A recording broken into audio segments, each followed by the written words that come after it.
ඔය ෆෝන් එකෙන් දවසට පැය භාගයක් හරි ධර්ම දේශනාවක් අහන්න.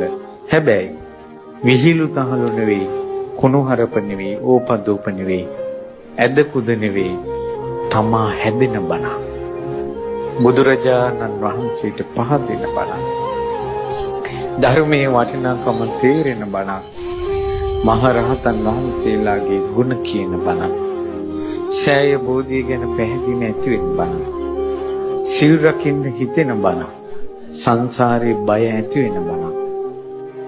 අපේ ජීවිතේ බුද්ධ ශාසනයේ පිහිට අපිට ලබා දෙන බණ. පැය භාගයක් හරි අහන්න. මොකද විහිළු තහළු ඕපදූ පහළ වැඩක් නැහැ. කවදාවත් බණ අහද්දී වැරදි අඩුපාඩු හොයන්න එපා.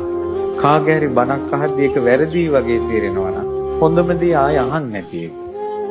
මිසක් වැරදි කිය බැන යන්න එපා.